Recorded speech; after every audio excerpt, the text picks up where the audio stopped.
Hello, hello, hello. Welcome to today's live stream. I'm your host, Chelsea Cross, LinkedIn Learning top global performing instructor and your mindset and personal branding strategist. And I'm here with one of my OG friends, Jeff Barret, and we go back, I don't know, how far do we go back, Jeff? Decade at least. At least a decade, which is, not aging us at all here today. Not one bit. We're going live on LinkedIn, YouTube, and Twitter. So definitely we have the comment section open. If we don't see your comment in real time, we'll get back to you post live, of course. But we have a really great conversation for today. Drop where you're tuning in from in the comments. Where's everybody tuning in from? Where are you in the world? I'm in South Florida this morning. Jeff, I know, is a little bit colder than I am this Canada morning. adjacent, northern Michigan, yes. Yeah, slightly colder. And Jeff and I are here to really talk about the power of vulnerability in branding today. And I love this conversation, Jeff, because it's further humanizing this very digital and techie landscape that we live in today, and now throw AI into the mix. So we're kind of removing that human touch point in certain ways, but also making sure that vulnerability, authenticity, storytelling is at the forefront of our content marketing and our social media. So if you are here to enhance your branding with how do I use vulnerability, and authenticity to strengthen my connection with my audience, you are in the right place today. And Jeff, if you don't know Jeff, he's the chief evangelist for the Shorty Awards, also a Shorty Award winner, PR guru, and has consulted for some of the greatest brands in the world, like Adobe, Experian, Canvas, on communication strategy, developing your influencer network, putting together innovative campaigns that drive attention and sales. And Jeff and I have tag team on a lot of different brand partnerships like Adobe, I think IBM, SoFi. We've done a lot of very cool things together. So welcome, Jeff, and thank you for joining us today. Thank you so much for having me. I think this will be an interesting conversation because vulnerability is something that isn't something that is ignored. We're definitely in an era where we're much more in tune with vulnerability.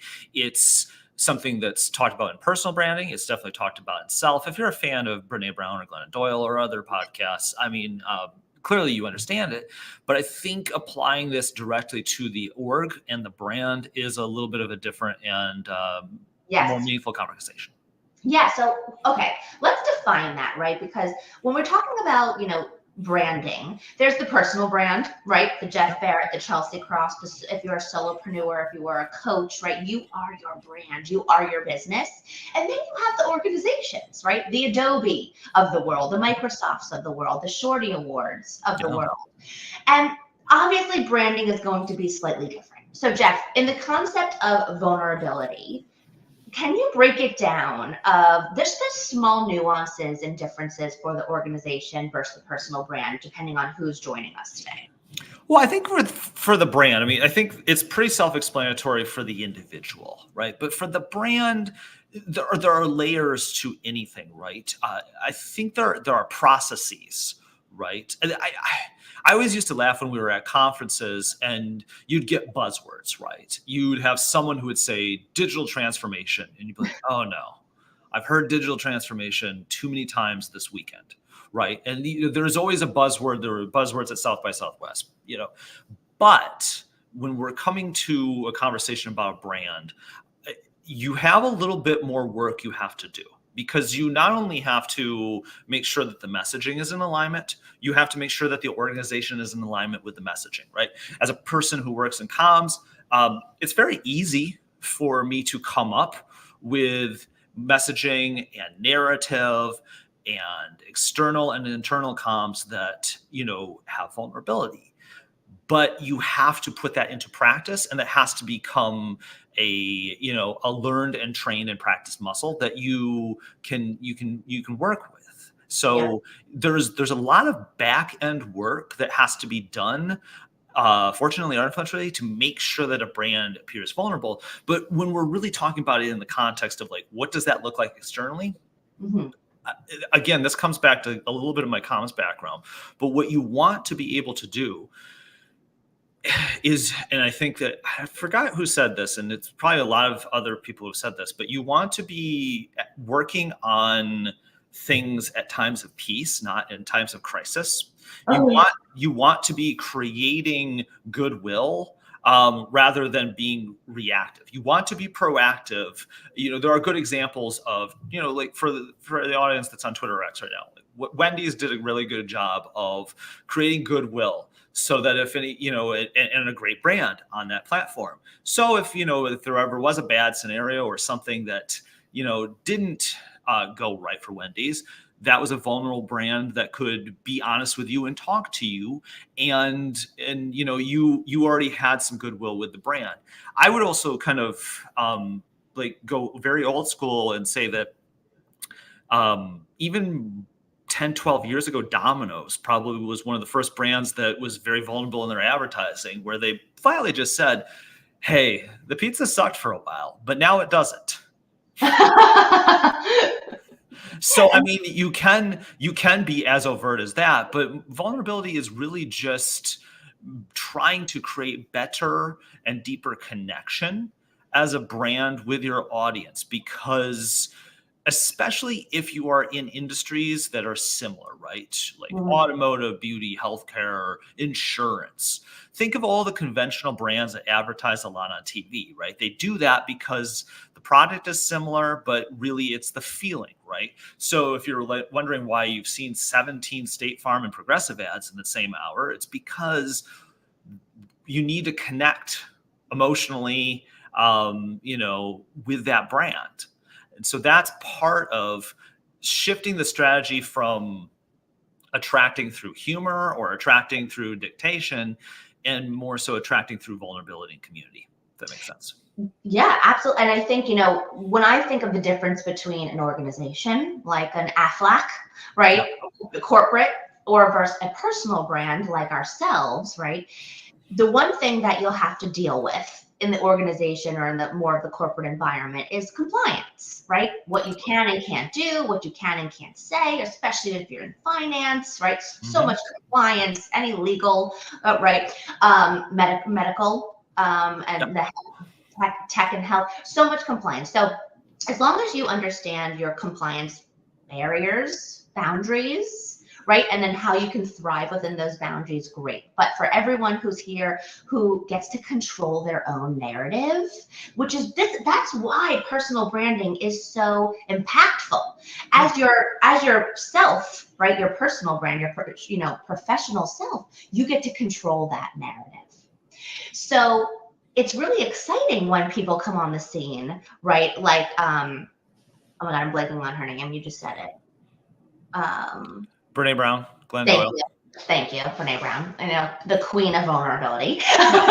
It's refreshing, right? Because I think one of the things that everybody is aware of is that social media is the distortion of reality, right? We get to edit and pick and choose what we want to post. So it kind of can distort that whole perfectionism complex. But when somebody breaks down those walls of perfectionism and goes, hey, I'm having a crappy day. Or I just had a major business failure, or my kid is having a tantrum, or I just lost my job. Yeah. It humanizes us and allows for us to further connect.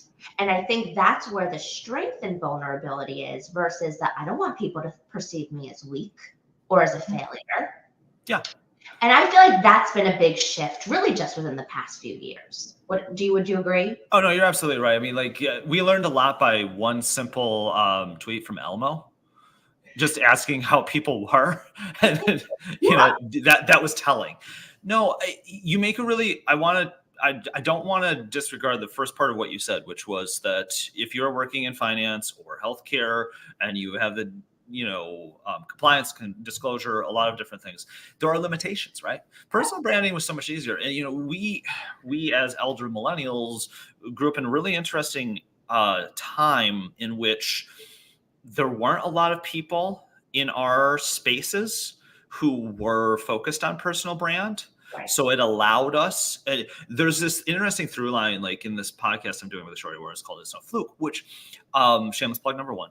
But what I think is interesting is there's this through line where when I talk to people in different industries, there's this commonality that they were the first or one of the first people to recognize that they could use this personal brand in a space that did not have a lot of personal branding.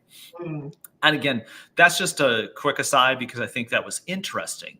But that was the era of personal branding. I'm very in tune now with, I think we're now heading into an era where I think brands have the opportunity to do this first before other brands. And again, it's tough because we have to think about this. You talked about how personal branding is so easy because you can own your narrative, right? You get into a larger organization, right? You have stock price to worry about. You have stakeholders. You have other things to do. There's there's a reticence, right, to take chances when you are, making sure that everyone is happy in the organization, that the finances are right. There's just a big difference, even if you are a brand communications person versus an agency communications person. If you're an agency communication person, you are like, let's do all these cool things. And if you're a brand person, you're like, I must protect the brand at all costs, right? And so you deeply understand those are two divergent goals. They don't have to be, but you feel the protectionism, right, of wanting to not be vulnerable because that opens you up and makes you susceptible to things.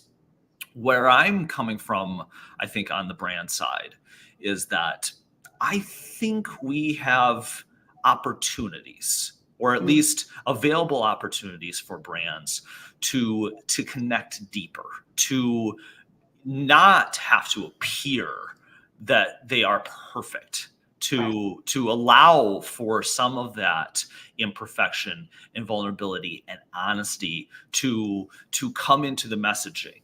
I think Dove already does a really good job of that. I think, having really great representation in your room so that you can tackle issues that matter. Again, they're tackling issues that, yes, are related, but that's not core to the product. It's core to the people who use the product, and that's important, right? So having those kinds of discussions, those I think are important. There's a lot of discussion out there about how Gen Z, millennials, Gen Alpha even, they tend to want to connect with brands that have purpose, right? But I think people just want to be able to connect with brands that they feel like are listening to them, taking their feedback, and responsive. I think it's responsive branding that is more important than performative purpose-based things. We've elevated, and I don't want to go on too much of a tangent. I want to allow for questions, but I think we've elevated from what we've done in purpose, and it's always getting better, but it could always be even more improved. That we went from, organization writes a check, cool, that's fine, to organization donates a portion of proceeds, cool, all right, that's fine. That also can be kind of, that's clever marketing, but it's purposeful, right? To organization creates programs and legislation and works to actually enact change. Well, now that's a vulnerable brand because that brand is sticking itself out there to improve the lives of the people that purchase their product. And that, to me, is the opportunity that is available, that is being seldomly taken, which is that if you can improve the lived experience for different groups that are, your core customer base, well, now you have people who are absolutely going to be aligned with your brand for a very long time. And if we're talking about the goal of branding for a company, it's that you want to have consistent consumers for a very long time. Exactly. And I think that you made a good point of, like the Doves of the world, where inclusion is part of the narrative, because I think of, as a woman, especially, I think of seeing Dove commercials, and I see a range of women on the screen, different colors, different shapes, different sizes, some cellulite, some not cellulite, right? Like real women. Yeah. And that immediately strips my walls in a way as a consumer of, oh, I don't have to be perfect to use this product. You No. know, my insecurities and my flaws are embraced with this product. And it's not, doesn't even need to be said. It's the visual, it's the compelling show and tell of, hey, we see you, we hear you, Yeah. and we're gonna, in our advertising, we're even being vulnerable to allow you to feel that you can do the same. And to add greater depth to that, right? That's where they start, right? And so they have a head up on everybody else, pun intended. But what then they start to do is then they create Black Hair is Professional very more recently, and that campaign then actually leads to legislation that is protective of Black hair in the workplace. Really, that is impactful. Yes. Good for you, Dove. You know, and I've always given nods to them for sure. So Yeah. Changing the gears, Jeff, to personal brand, because you and I have been at the forefront of building our digital footprint and building our personal brands for over a decade now. And I have my example. I want to hear your example. Can you think of, within the past, 10, 15 years, of really sharing with the world your journey, right? Personal and professional journey, where you contemplated sharing something, but decided to be vulnerable, shared it, and that was a big breakthrough for you in regards to feedback that you got or opportunities that came through, or how that just made you feel personally? Can you think of that moment where you were vulnerable? Could have been not, but then there was this great result that happened.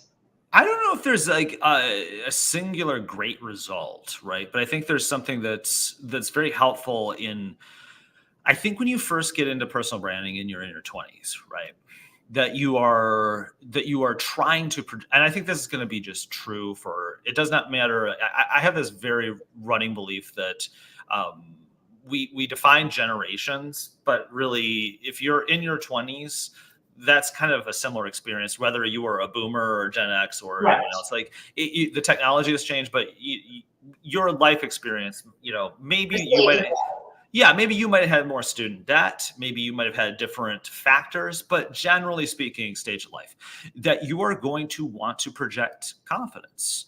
But one of the things I did very early on is that I quickly disabused myself of the idea that I needed to try and be the smartest person in the room. I needed to be the person who was learning the most in the room and trying to pick up on what was being said. The more recent example, though, for me is, and I started writing a couple LinkedIn posts in anticipation of us launching more stuff on the blog and other writing I was doing. But I talked about imposter syndrome, which is, it didn't matter if I had awards. It didn't matter if I, could go speak in a very large room. It didn't matter what I achieved as an individual. I always thought there were people better. There were people more equipped, better suited. Never felt like I was fully in the club, even if I had a bigger following, even if I had, things that were working in my favor. When you come from a background where, I did not have, I have the advantage. I have the silent privilege of being a straight white male. So I'm not going to deny that, but I didn't have mentors. I had to seek them out. So I used the columns that I wrote for, whether it be Mashable, Washington Times, Inc., et cetera, to meet people, because I vastly believe that mutual value is important in a relationship. Like if you come to someone and just say, I would like all of your thoughts on how to become great in life, but I'm not going to give you anything that's inherently flawed. So that was one of the big keys in how I networked, because if I saw someone was interesting, I wanted to make sure I gave them something in return, something to help platform what they were doing, but I really wanted to learn from them. And I figured just by having the conversation, I was going to learn something. So that was key and critical, but it was also a form of vulnerability, right? Because I wanted to open myself up to rejection. The other interesting thing too about PR is that you're going to get rejected like 8 out of every 10 times. So it makes you really good at rejection. It also makes you like you have thicker skin. So it allows me to still post on X in 2024. For anybody on that platform right now, I see you, I hear you. Stay safe. But I just remember the early days of, I've been on since like 09. And I was doing brand stuff on there before then, before I did even my own personal brand. I just remember it was a place to be funny. Now it's a place where nuance does not exist, and you can't make a comment without incurring a lot of stuff. So even if you're not vulnerable, you're going to feel vulnerable on that platform. But no, generally speaking, I think the bigger thing for me was just openly discussing imposter syndrome, which is something I wouldn't have done in my 20s. I think being able to discuss, I don't think I'm ever going to fully feel worthy of the attention or the accolade, even though I know it is important in what I do. Right. The interesting thing for me as a comms person is most people in comms are of the belief that you should say really nothing and you should kind of exist in the background.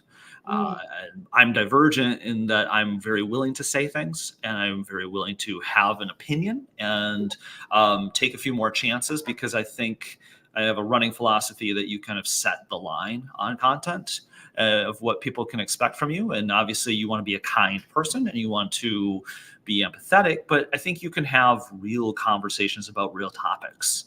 And I think people will connect with you more. And I've just learned over time that the less I was being overconfident, and the more I was just being honest about where my shortcomings are, and my real and obvious fears of never quite making it. I think that allowed me to be better at what I do.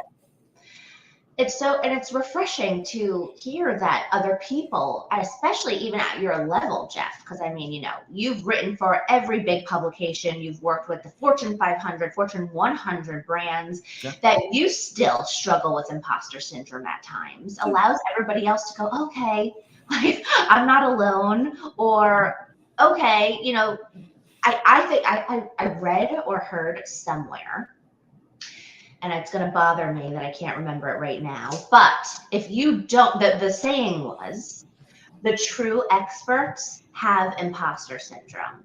If you don't have imposter syndrome as a true expert, then something's wrong, like your ego's too involved, right? Because the true expert always wants to make sure they're credible, make sure that they're the true authority, make sure that they're accurate, right? So we're kind of have that additional lens in making sure that everything is correct. But again, making sure that you are still vulnerable in the process if you don't have the answer. And I know, for me, Jeff, on the speaking circuit, from like 2009 to let's say 19, actually, let's say like 2016, I remember thinking that I had to have every answer.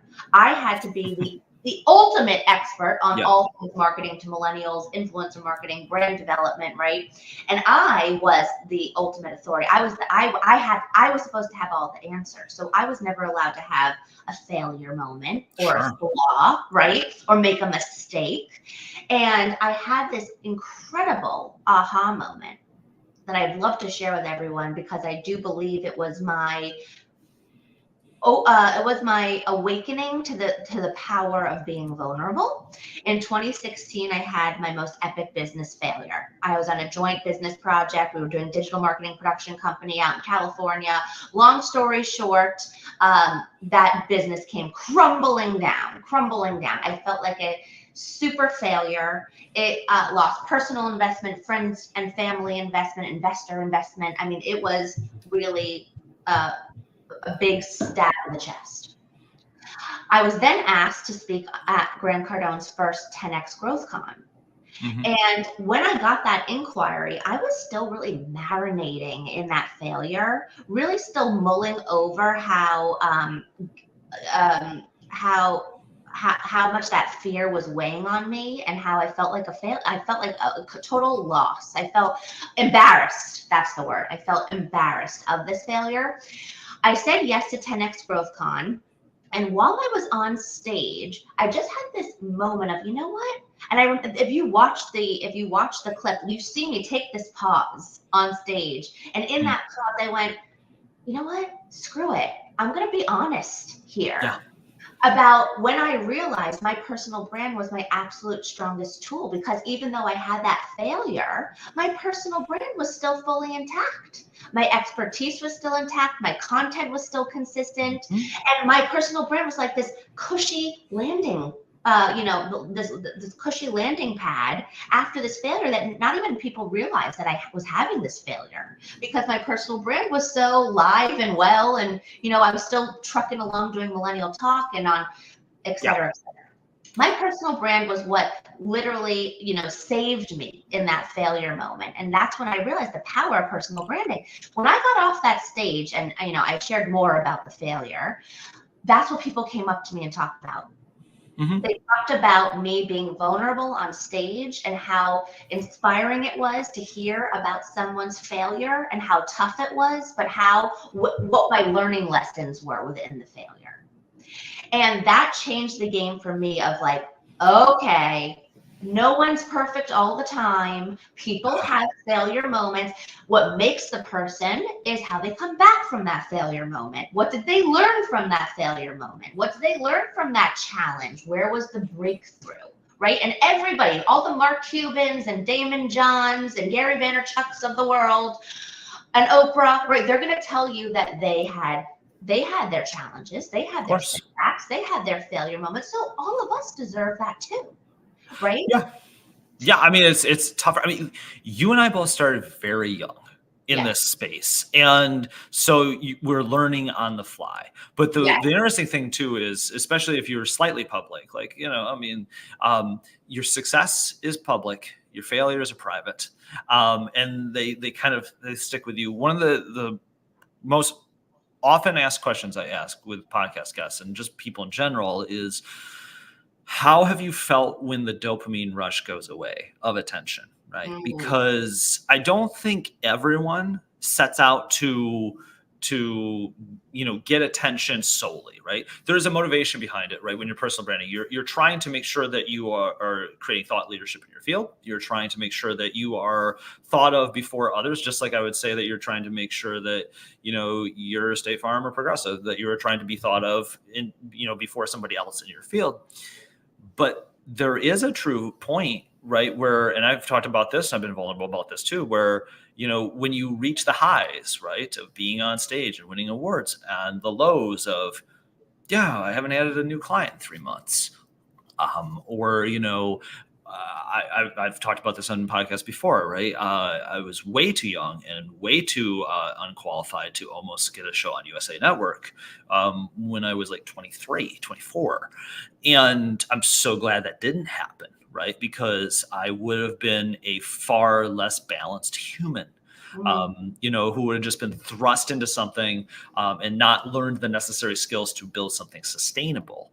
What I've been doing more so in the last couple of years, right, is taking those private conversations about, how do you handle, loss of attention, right? Or, trying to divest yourself from even needing said attention, right? Like when I did a Twitter chat too, like when you were doing Twitter chats, like that was critical to my self-worth. And that was not healthy. I actually stopped a very successful Twitter chat because I did not want to keep churning out stuff only to just make myself happy. And I think that's a vulnerable share, Jeff. Yeah, absolutely. I mean, like it was a great community, and I felt like I was letting some people down because it was a helpful community. But I just felt like sometimes you have to say no to certain things when you start to view them to be unhealthy, even if it is actually helpful for your career. I mean, that is why I won my Shorty Award, but it was also what was kind of distracting me from what I was doing. I have moments where I get super distracted and can perseverate and look into specific things. Like I traveled the entire United States for 3 years writing about startup ecosystems for Ranking Entrepreneur, and it was a wonderful experience.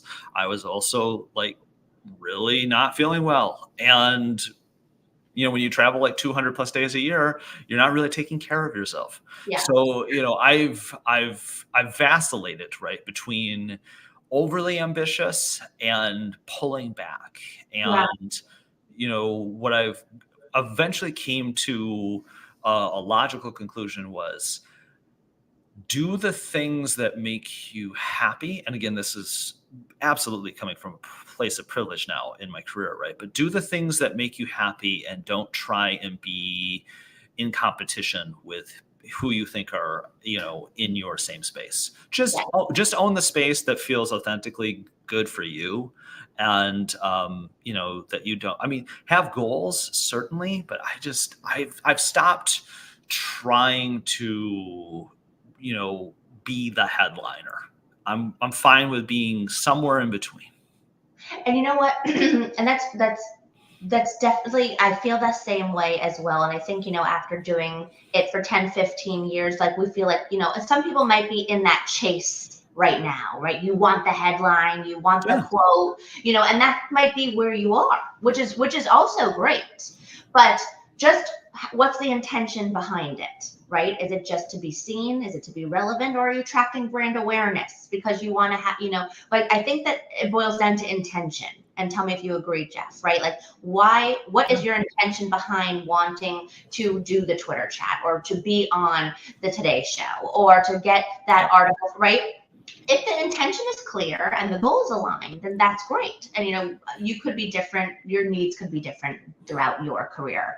And I know that I battled when I left California and I came back to Florida. This was in 2016. And it was just this like turning point of where you didn't have to be in California or New York to like be relevant. And I was going through this whole conundrum of like the fear of being irrelevant because I was in, Delray Beach, Florida, not Manhattan or, LA. And now thanks to, remote work and the amount of Zoom and all of these techie tools that we have, it really is irrelevant where you're located, right? But I do think that, especially when working with my one-on-one coaching clients, Jeff, right? My one-on-one coaching clients are coaches, consultants, solopreneurs, small business owners, thought leaders in their industry, and they want to establish more thought leadership. They want to establish more credibility. They want to attract more brand awareness, more leads, more clients. And there's always where's that fine line of how much I have to personally share? Right. And my answer is always one, you have to do what feels comfortable, right? Like if you're, yes, I'm all for like pushing yourself out of your comfort zone, but in a way that matters, right? Not just to be crazy, not to just look outlandish. But I do think that there's no right or wrong. I think that what feels good for you, somebody might be very vulnerable and like, share their insides out online, and that's not your jam. Sometimes posting a picture of your family is vulnerable enough. Yeah. And for me, I don't do that much. I'm much more vulnerable with my thoughts, my professional thoughts than I am with that. I think, and everybody's different, right? It's just like, sometimes there are things that I like to keep separate. Yes. But I think I've become a much better interviewer by not caring where I sit in that conversation. Just being able to listen. I credit my wife with a lot of kind of making me a better listener because I was absolutely terrible at it 10 years ago. And you've been in interviews with me before. You know that I have like ADHD, so it's hard for me to kind of just calmly sit. I have to actually like kind of be intentional about that. Yeah.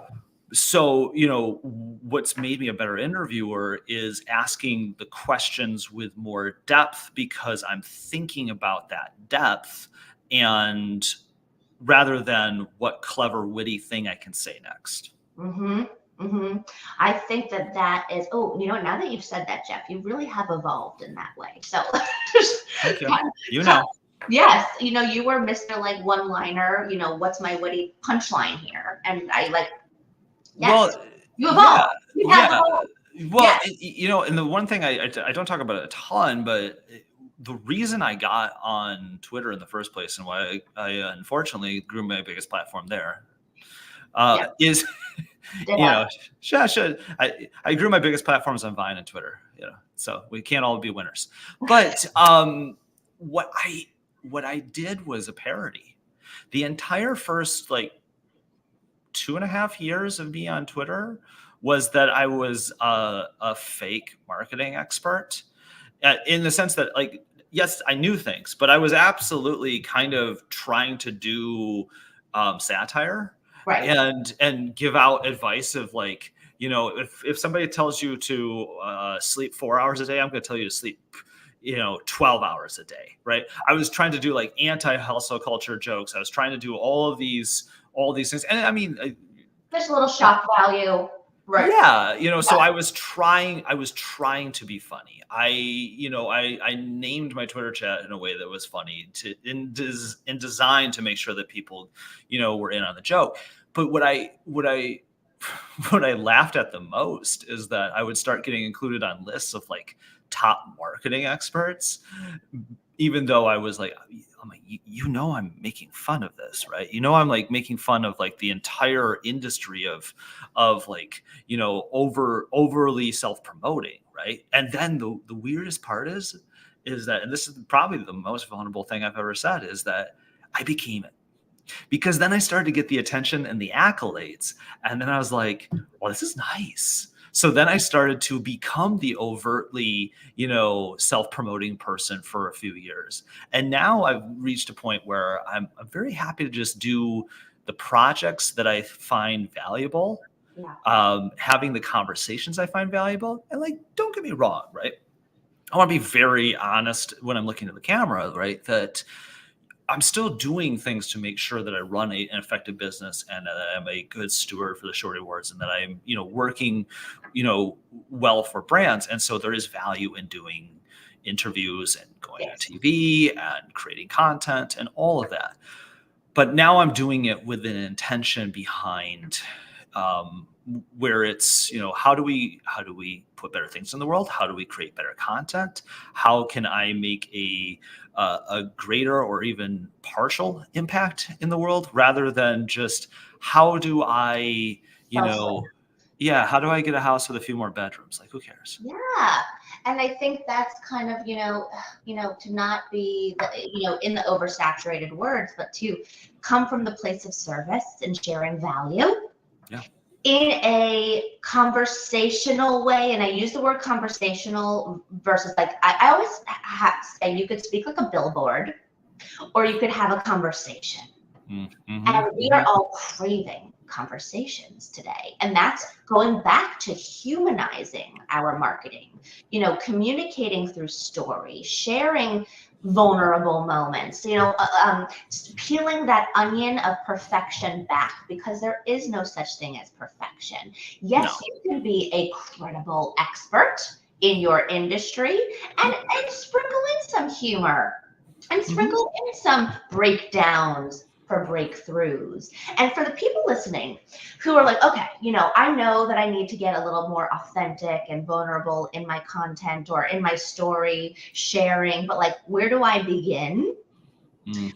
This is one of the places that I begin for myself and with my clients. And then I'd love to hear your opinion, Jeff, okay, think about that breakdown moment. Think about that really devastating moment, that conflict, that challenge, that obstacle, that failure. Because I'm sure we have many of those in life, right? Usually there's not just one, right? But there is one that really helped put you on the path that you're on today. What did you learn from that conflict moment or that breakdown moment that helped you get back on track and get on back track better to fuel the path, the journey that you're on today? How can you connect the dots from that breakdown to where you are professionally now. That will resonate with your target audience or client or customer. That's one exercise everyone could do today if they want to take on the activity of, all right, where can I insert more vulnerability and storytelling into my content marketing across my social channels to really speak to my target audience? What do you think, Jeff? Well, I think that's wonderful. I'll piggyback off that and say that identifying your insecurities, identifying what where you feel deficient, identifying the failures or successes that have informed your worldview, and then taking just a complete stock of that and asking yourself, does this thing actually truly matter? Yeah. And if it does, great, keep doing it. And if it doesn't truly matter, then, we all have a finite amount of time. And as we get older, it's funny, like we become more forgetful. And I think it's just because the human brain only has a capacity to hold so much. Right. And I really wish that 10% of my brain wasn't just 90s baseball players, because that would be helpful. But what I really think is important is paring down, not having 12 things that you're going after, right? Or 12 things that you have to feel like you need to do, but really just paring down to simplifying your personal brand to, what am I good at? What am I not good at? And putting yourself in that position, right? So, are you extroverted? Are you introverted? Because there are ways that you can kind of, if you're introverted, that's okay, because you can kind of shield yourself, right? There's different forms of introversion too, right? So sometimes you might be the kind of person that can be a little extroverted at times, but you kind of have to know the moment, and you might not know that moment. You might be the kind of person, to like put it in greater context, you might be the kind of person on a Tuesday that makes plans on Saturday, and then that Friday night gets there and you're like, I don't want to. Right. So, it's just taking stock of what is important and what matters, and then being able to identify that, sit with that for a moment, and hopefully kind of streamline the process. It's something that I've had to do. I kind of do this pretty regularly, is just taking stock of, where is my time best spent? And, am I doing this to further my business, my cause, what I'm trying to do, or am I doing this to further my ego? And, and I will even be honest and say, sometimes that's not a bad thing. Don't let it go too far, but sometimes you do have to make yourself feel happy with yourself and confident. So I don't think you have to experience ego death to like actually, become fully evolved, but you do have to, make sure that the things that you're doing are serving you in a positive way, right? If we take that's from the personal side, right? If we take this from the brand side, the interesting thing is going into your organization, right? If you can be the person who champions and has the ability to, right? Because again, let's talk about privilege for a second, and let's talk about, do you feel comfortable even, broaching the conversation, right? Because that may or may not be the case. But if you can and you feel comfortable, I think there's value in being the person who advocates for a more vulnerable brand, a brand that feels connected. And I know that sounds super nebulous if we talk about just in that way, but I'm really talking about a brand that can understand the needs of its consumers outside of the product or service. Like, what is your core demographic? What do they care about, right? We live in a data heavy world. We know pretty much everything we need to know and more, and too much about our customers. And so if we do know these things, then we do know how to connect better and, create things that are better suited for that customer base. And you'll get pushback, because somebody will be like, well, how is that helping me sell something? I'm like, well, it's a longer term play, right? It's a longer term play to say that, over time, we will make it easier on ourselves as a brand to sell things when people just understand us, right? And if you show understanding, you'll receive understanding in return. And so when we say vulnerable, it's not that we say as a brand that you should overshare and tell people all of the things that aren't working, or, I'm not going to, I'm a smart enough PR person to not name specific things that go wrong with specific brands. But what I will say is that, you shouldn't do that. It's almost kind of a misnomer, right? But the idea of vulnerability is just that you are more empathetic to your customer base. Yeah. Yes. And that, yeah, right. And that your customer client feels like they have an idea of who you are outside of chief evangelist, outside of lawyer, outside of digital marketing expert, outside of personal branding expert, right? Because when someone also can associate with something you're saying and see themselves in you, that helps to establish trust. And especially if you are your business, right? You're a service-based provider. People have to trust that you are the person that they want to invest in to see the return on investment in themselves. So, for example, I was talking with a client yesterday, and she is a special needs therapist and consultant for parents. And she also has a child who has special needs. And she's very aware of making sure not to share too much about her child's journey for his privacy. Absolutely. But wants to be able to connect with other parents who are going through similar experiences. So she was so overwhelmed with the how to go about doing that. And she's primarily on Instagram, but you could also do this on LinkedIn with featured posts. I said, what about this? What if you created a video more of narrating your story, how you've arrived here as a special needs parent and therapist consultant, and in that video, you share what you're comfortable sharing about your child and the boundaries you're putting on it for his privacy. And I said, I think that's going to really resonate with other parents who are going through the same thing and who have that don't I post my kids on Facebook thing. I think almost all parents in this day and age are probably going through that. Yeah. And have it as a pinned post on your Instagram or a featured post on LinkedIn. And this way it is there, it is established, people can see it if they want, and it's for people to see.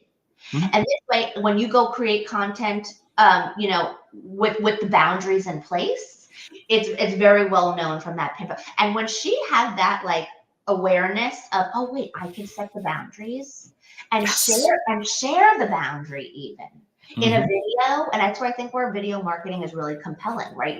We have that way of storytelling in a multimedia versus just static copy. Sometimes you can really feel the emotion and connect with the emotion, right? You could see my facial expressions changing as I'm saying this.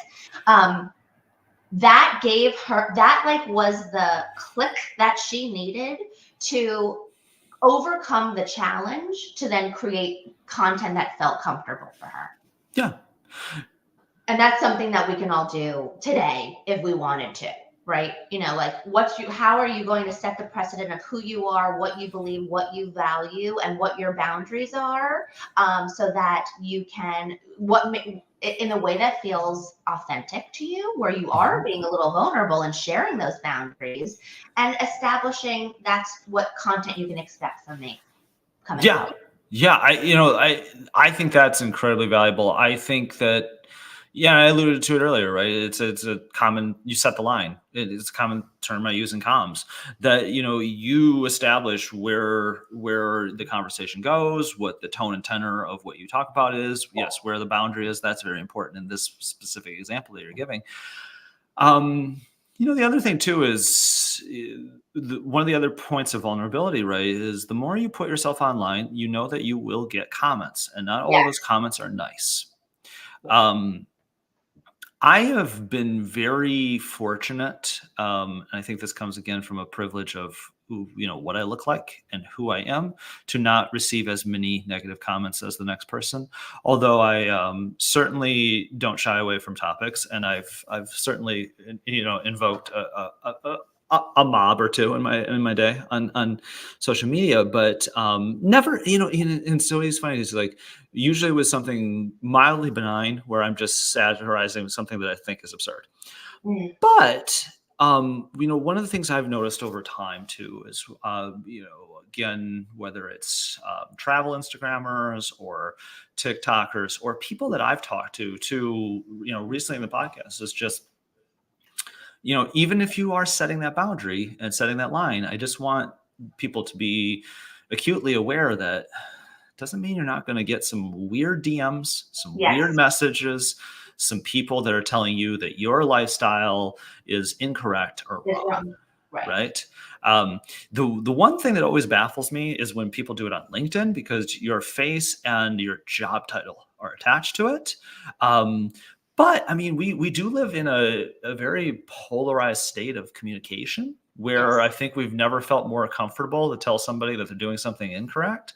And we've also never felt more comfortable being vulnerable and empathetic, depending on what spectrum you fall on.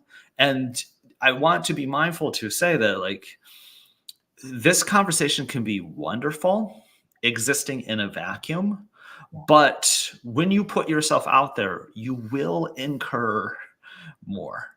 And so I always just want to tell people, I'm like, you can never solve for the equation of what comes next. Yes. And so you have to be aware of and willing to understand that, that will happen. And to not shut down just because of one negative comment. no, I mean, but the human brain really does like take I in, know. for every 10 negatives, one is, or for every 10 One. positives is one negative, right? Right. And so, yes, absolutely, that's human nature. And I think that's the other thing to just say is like, yeah, you know what? It's okay. It's okay if you shut down for a hot second. I have certainly shut down multiple times in my career, or just pulled back, or Yes. been like, you know what? I guess it's fine if I just exist behind the scenes for a while, and then have to remind myself, like, no, it's okay. It's okay if I keep putting myself out there, and And what is your take on responding or not responding to negative comments? Oh, I never do.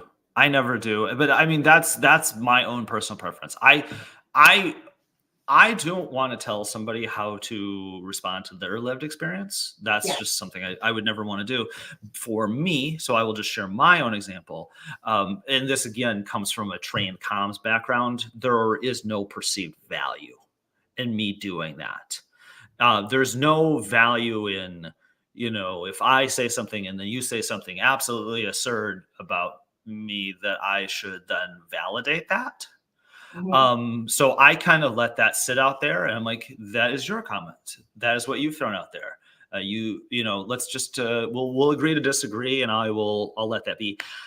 I've done that the entire time I've been online. I've never really felt, the only time I've responded is when I felt like I absolutely said the wrong thing. And then I wanted to be like, you know what? You taught me something. I have learned from something, and I want to acknowledge that I will approach that better the next time. That is vulnerability too. Admitting you're not perfect. Admitting every day. Admitting you might have said something the wrong way, and is sharing what you pledged to do better. Well, we're perpetually growing, right? As human beings, we're trying to become, again, I think it's funny when you get older, you have I'm having these moments now where I'm like, I don't have to go up the stairs. I'm like, ooh, no. But I also have this wisdom in how to handle conversation. So I value and welcome the trade-off, but I'm also like, I woke up and just things hurt. I didn't even do anything yesterday and things hurt. So I'm like, well, that's not fun. So, Don't age us, Jeff. Okay, come on. There's somebody much older in this chat right now that's like, just shut up, Jeff. Like, like you're still youthful. You can still get on a bike. Stop it. But yeah, but that I will vastly prefer wisdom, learning, being incorrect, being flawed. I think in true encapsulation of vulnerability, right? If people understand that your intention is good behind your statement or your question or your branding or what you're putting out in the world, then you are given more latitude and grace to have deeper conversation. And I think so. I think the most important thing is just people understanding what your intent is and how you want to connect with them, because that will inform the totality of the experience. Yes. And I think that you're just further reinforcing, if you know your intention behind sharing this story or this post, then if someone questions you about it, you always can fall back on your intention. Yeah. So what is the intention for sharing about this vulnerable moment? And is there that learning lesson that then applies to your professional self that makes sense for your audience? And I think, those are the two questions to ask yourself. Like, what's my intention behind sharing this piece of content? Is there a learning lesson or an aha moment that I had that I can also provide to my audience in sharing this? Yeah, and it's clarifying your intention too, because not everybody's going to know it if you don't explicitly tell people. So you have to be very aware that people can't read your mind, and so you need to tell people exactly where you're coming from, right? Exactly. So if I'm overtly trying to sell you something, I'll let you know. If I'm just here to have a conversation, I'll let you know that too. Yeah. And we are just here to have a conversation right now, which today is just a conversation. Yeah. Just conversation, here to also reassure you that we are not perfect and we struggle with imposter syndrome and perfectionism. And other thing that I struggle with often is analysis paralysis. Yeah. When you just are over analyzing something, some detail, some copy, some image, to the point where that you're not moving forward. Are you in analysis paralysis? And calling yourself out, is a vulnerable thing to do, but also could be very empowering of like, okay, I've looked at this 20 times. Maybe I need to have somebody else look at it, or maybe I need to step away and come back. Or maybe I need to just, share it as is, because what really is perfection today? Well, and life is a series of pivots, right? The thing that you're doing right now is not the thing that you're going to be doing in 5 years, 10 years, or 20 years. It might not even be the thing you're doing in a year.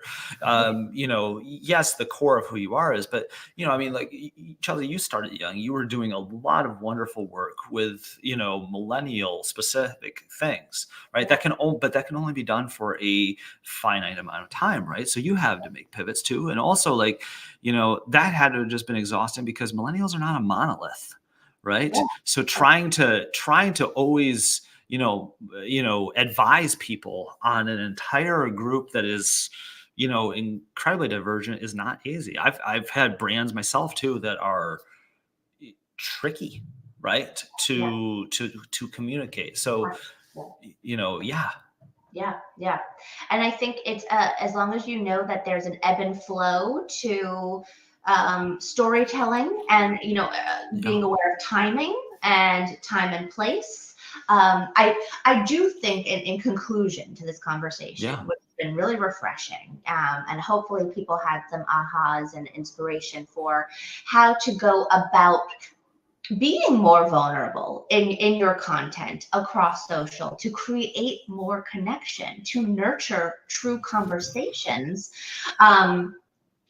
is that I do believe that if you don't find your happy balance, right, and like what feels right to you, what feels right to your brand ethos, what feels right compliance wise, right?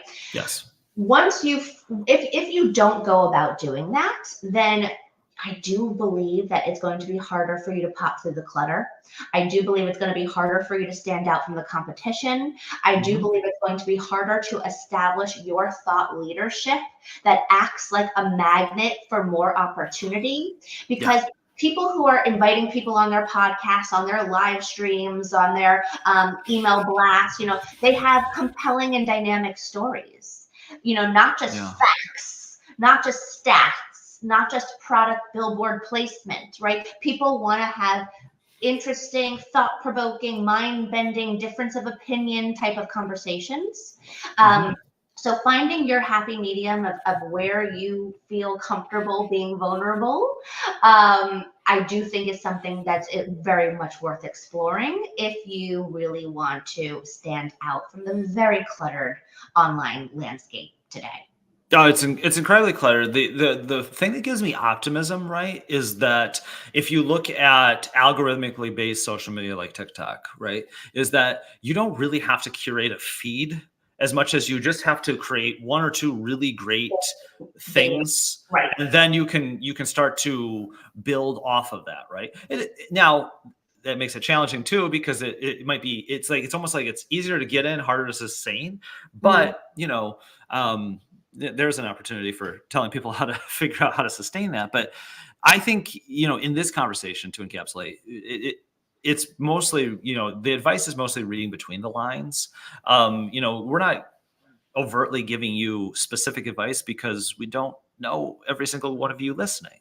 But what we do know is that the more conversations that are had where people of note or who have gone through this before you can tell you that it is not perfect. There are a lot of things behind the scenes that don't quite work. And that is not meant to scare you. That is meant to just let you, comfortably sit in the fact that not everything will go right, and that there are people and there are resources that are out there to support you. But the other thing too is that having conversations with other people where you elicit more vulnerability out of them will teach you so much more. I'll give you one example on my podcast, which is I did an interview with Ryan Serhant from $1 Million Listing New York. And I could have asked him, hey, what's it like to be a successful real estate influencer? And instead we had 30 minutes about how he faked the whole damn thing to get on the show. And I thought, I learned so much more. I learned so much more from that interestingly vulnerable conversation than I would have if I just asked benign questions. So I guess my takeaway for people is that when you're talking to people or you're trying to find mentorship, right, or you're giving mentorship, is embracing the flaw and finding the learning in, I don't care about the obvious, how you're successful. I care about how you got there and what was difficult in that process, because that's where I'm going to learn something. Totally. Oh my gosh. And I was this 16-year-old getting thrown into the boardroom of this new brand called You by Kotex and Marina Mar Agency.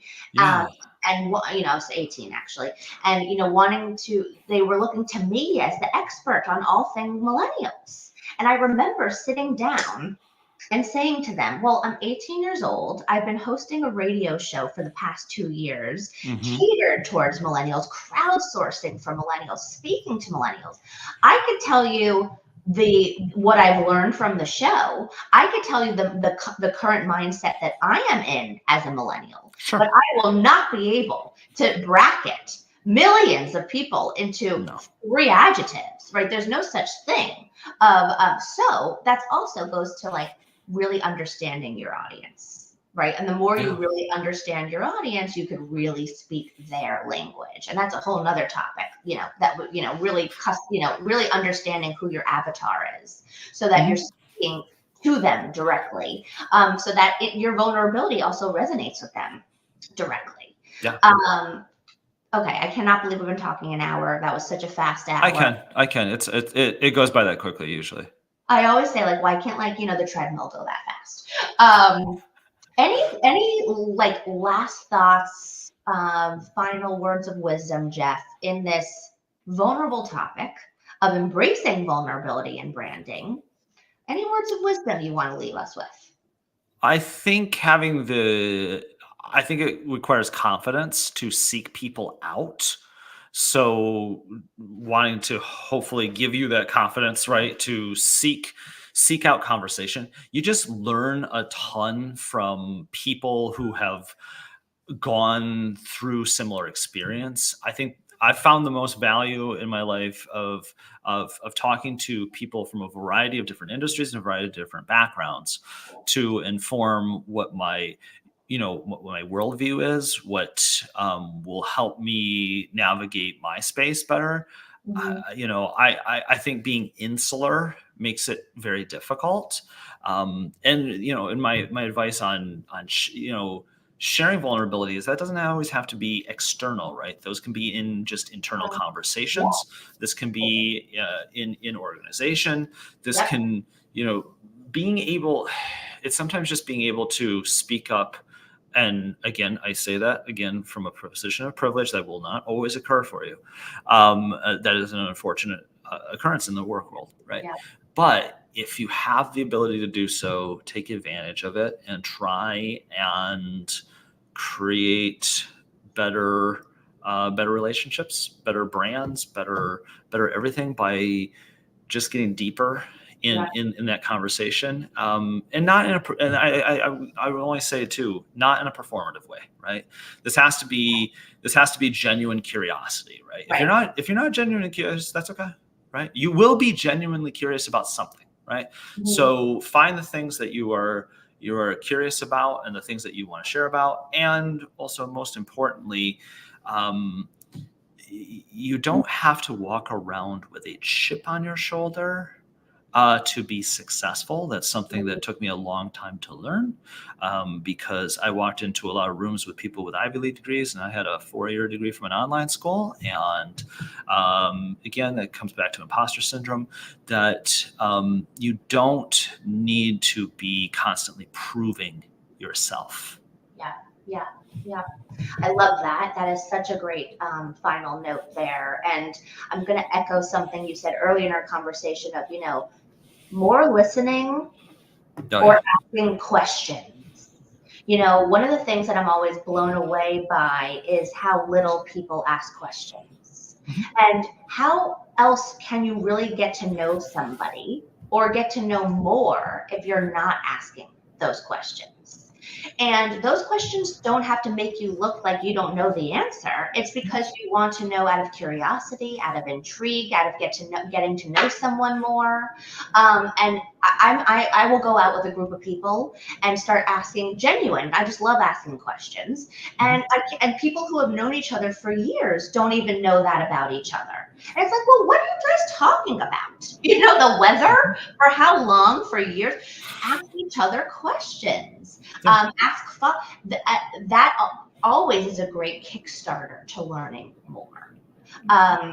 So asking questions, finding your boundaries of where you are comfortable being vulnerable. And I love that, it's not always about being vulnerable externally. It could be in those offline conversations. You'll learn a lot. Right? In those networking conversations, in those referral partner conversations. So many great nuggets today, Jeff. Thank you so much. Hopefully this was inspiring and thought-provoking and motivating for all of you wanting to be more vulnerable in your branding efforts. And I will see you next time here on Live. More great guests, more great topics to come. Jeff, how can people stay in touch with you, get your podcast? Oh, it's no fluke. It's on all the platforms you can find it. It's by the Shorty Awards. You can also find my name anywhere. Obviously, I'm on LinkedIn. It's great. And yeah, you are right. You don't learn anything by making a statement. Yeah. Ooh. Boom. Period. Thank you, everyone. Have a great rest of your day. Thanks, everyone.